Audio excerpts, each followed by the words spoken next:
Hi guys, good to have you back. So I have a different video reaction today. I'm not going to tell you what the video is all about. Now let's check out. As you see the fucking, the same people that were going in and out of the house who are not part of their family still going in and out of the house. You want people to walk down the street with a mask on? Let's not start this, Joe. Do you, though? Let's not start this.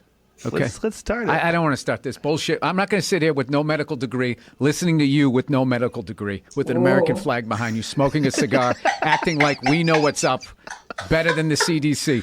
All I do is I watch the news once every 2 weeks. I'm like, mask or no mask? Still mask? All right, mask. That's all I give a fuck about. I don't care. And then everybody wore the fucking masks. This is like rollerblading. Everybody fucking rollerbladed, and then there was that one fucking homophobic joke, and then everybody acted like they never did it. And then 100 million fucking rollerblades got thrown into the fucking ocean. We all wore masks, and then all of a sudden, people are fucking sitting there. Well, you don't have the body type for it, dude. Your fucking knuckles would scrape on the ground, even with that extra 2 inches.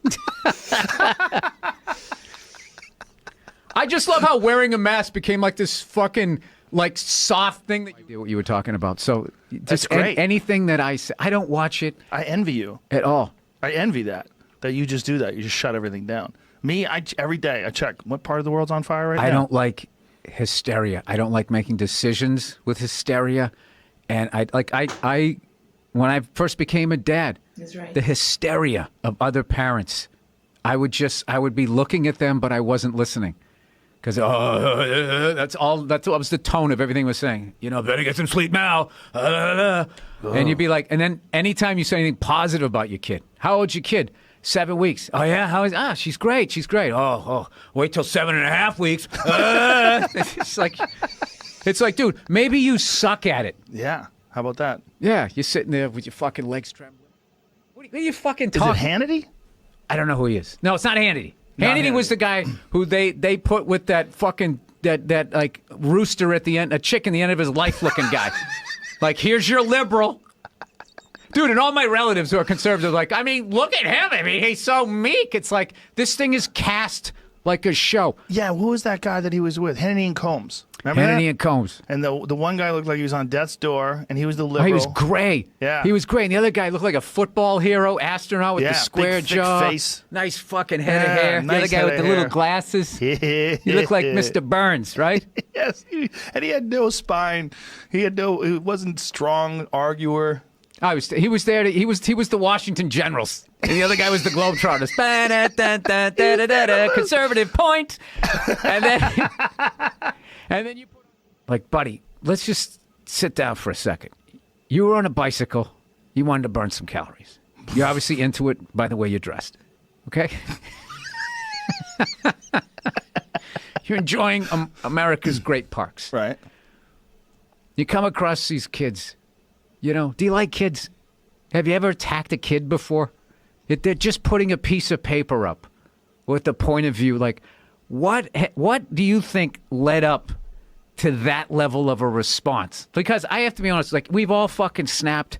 My favorite part was the sound of the bottom of his shoes that clip into the pedals. Click. He sounded like a little show pony.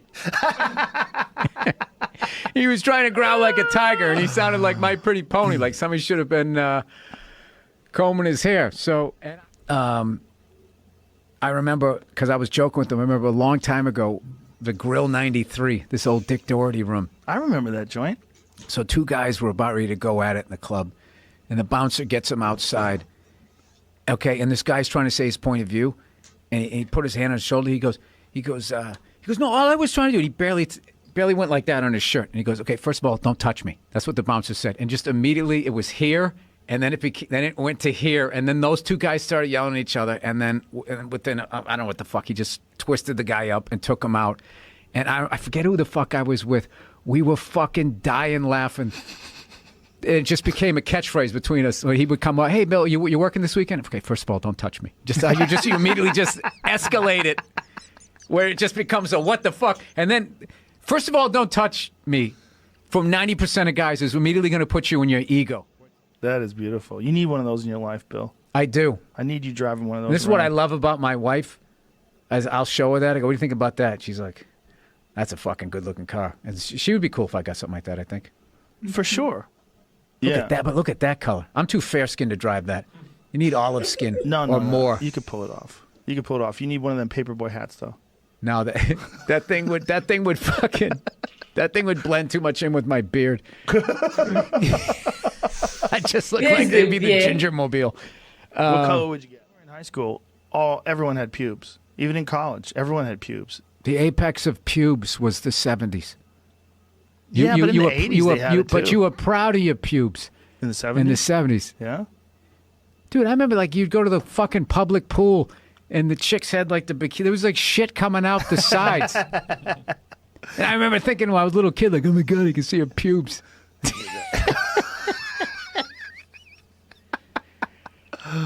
Yeah, pubes were hot. Yeah. Be on here. You wanted to. Why, Joe? No big deal. You're a clean freak or something. Look at me. I'm cutting up his ashes like it's Coke. Yeah, that takes me back to Chelsea, going around the apex. I have a cocaine memory from, I never did coke, but of this lady doing it. I was coming home from Kelly's roast beef. Joe Rogan on coke. Wow. That's what I'm saying. I'm smart enough to realize it's not for me. Well, what about me? Yeah. We were driving. I can snap on weed. I don't need to be doing coke. Weed and an espresso, and you're ready to fight. We were discussing how much longevity Holyfield had. And Holyfield started as a cruiserweight. I remember when he beat Dwight Muhammad Qawi for the cruiserweight title. And then gained all this weight to go up. I remember when he was a cruiserweight in the 80s when I was lifting and I was young and all that shit. I was like, that's the body I want. That's what I'm going for. Of course, I couldn't get it, but I was like, that's the shape I want to be in. You know how stupid would I look if I fucking looked like that? Oh, you look amazing. Going on stage telling jokes. Just wear something that covers it up a little bit. What, a poncho?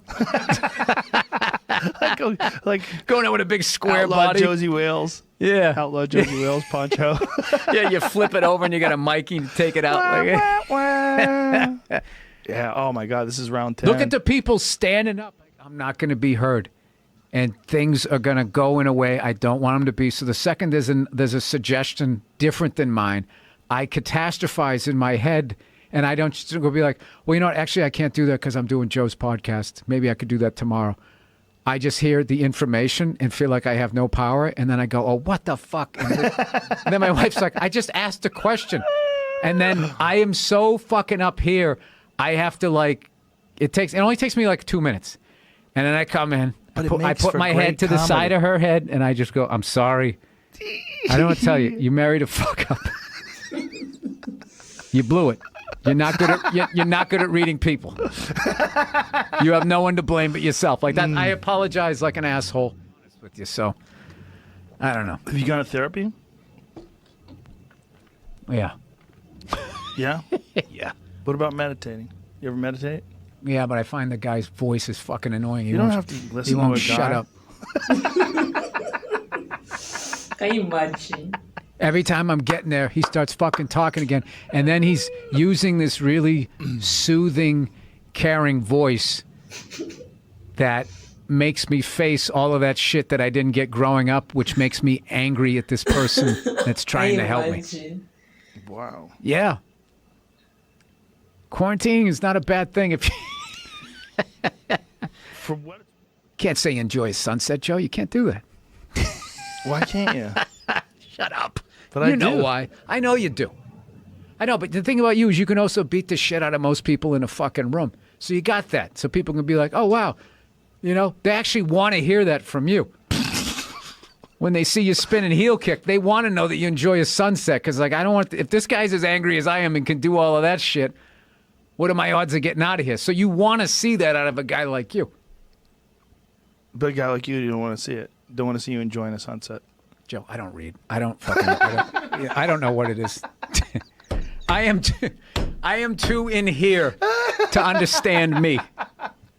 This is interesting. I have a very weird thing. I have an alley of my personality that works that I somehow turned into a living. Yeah. But the rest of it looks like Fred Sanford's yard.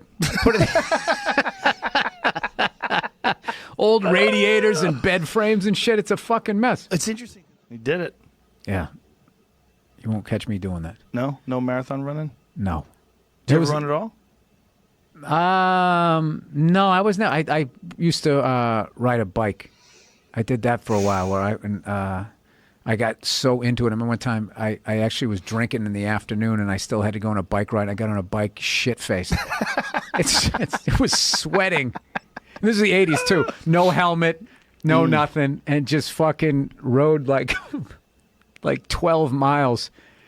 And I never had heard the expression. I never felt hitting a wall. Like whatever the electrolytes were, there was just nothing left. And I was like 6 miles.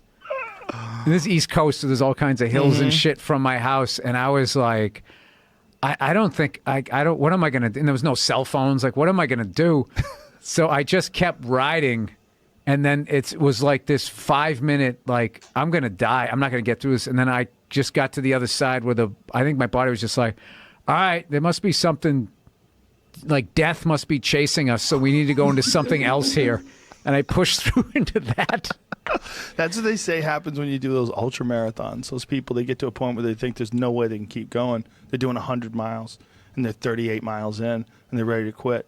But they just manage to just. Rogan had a good laugh. Guys, hope you enjoyed the video. So, see you on the next one. Bye bye.